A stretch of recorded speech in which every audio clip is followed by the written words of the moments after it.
Hello and welcome. In this message, I wanted to extend a message of thank you and gratitude for the work you have been doing in making sure that the frequency of Earth and the frequency of everyone around you is being bathed in light and love. And I guess this pace that it takes for you to interpret yourself on these larger concepts is always it's always interesting. But I wanted to say is the dedication to hold the frequency and dedication to be in the light is making such a incredible difference in the effort of the whole that I want to I guess commend you and thank you for the effort of that. Um, I wanted to, I guess, also expand and emphasize the importance of staying grounded whenever things arise, and for your personal being to stay grounded and stay expanded for when the hard times come and you want to contract and separate yourself from this larger interpretation, larger the grid, right, that you're tuning into, and then give you encouragement to continue to hold the space, give you encouragement to continue to love yourself, and despite the ups and downs of the world, and obviously the disarray that is happening and going to continue to happen, see the world and its ultimate outcome and potentials of beauty, right? And so when times get tough, I guess ground in, expand more, right? It is difficult to not to try to expand more when times that get tough, but I would advise and maybe suggest trying to expand more, right?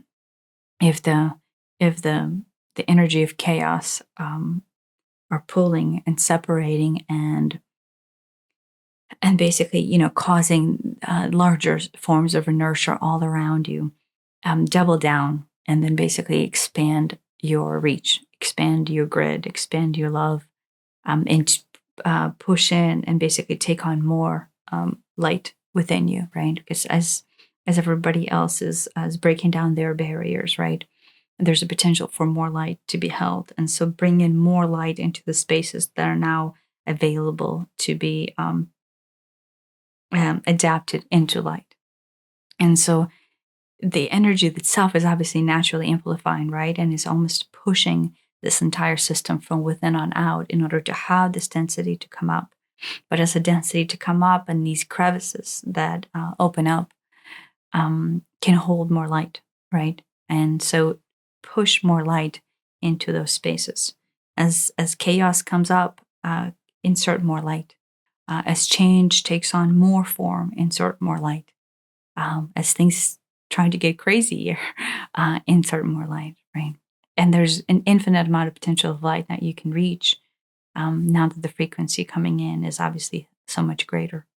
And you can obviously use any means necessary for you to reach this frequency by either reaching into the various conscious form of being that you can utilize, or you can use um, and elemental forms of being to actually access more light through there. So all light is obviously coming from one source, but which form you use to access that light is completely up to you and to your interpretation. And so if you want to experiment with the form that you choose to reach light, you're welcome to do so, obviously. But just recognize that they're all reaching the same point of being, and they're all accessing the same form, one divine interpretation of light that is basically being reinterpreted and reimagined through all ways of potentiality. And that is something that you can explore further, is how different structures or different beliefs or different elements or different entities choose to deliver this light and choose to interpret this light, and then how you can work with it, from various aspects. But in general, regardless of where you're seeking the light or where you're drawing the light from, recognize that expansion thereof, right?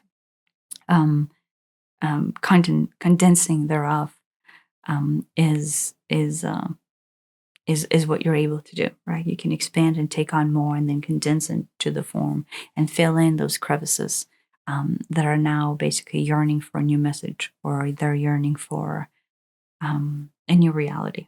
And you can insert the reality of light into all forms of being, and then basically, the more light all structures held, the less um, pockets of void we have to have anything else fill that space. And obviously, light, I will define this, is interpreted as the ultimate truth of potential, right? And so it does not have a set definition. It does not have a limiting aspect of their nature. The only thing it holds is a resonance with the truth. And so as the light comes into the form, the only thing that you're able to offer that form is truth when it takes on light. And the truth is always right at the hands of the beholder, and then they can start to interpret their own truth through this intensified interpretation of self that has been them all along, right? But now in the more steadier and more concrete and more structured form of interpretation, kind of like the reality, right, has been unlocked. And then now each being holding more light is able to see the truth of the world all around them. And the more the light each being is now holding, the less space, right, we have for dissonance, for these unstructured, chaotical energy. And then as it starts to lift up and it starts to ascend and transmute and um, leave itself into interpretation, right, more light will fill this space. But it is up to you to hold it, and it's up to you to expand it, and it's up to you to allow it to be there, even if the going gets tough. So thank you for the hard work you have been doing, and thank you for everything you have already went through. Uh, but just realize that um, the progress is immense, and the beauty that is now here is more than ever before, right? And the support that you have here is more than ever before. And so just stay in there and persevere through any difficult times that you might be facing by just realizing that light is the solution to all chaos. So happy expanding, and I thank you, and I wish you, I guess, the best way of interpreting your reality.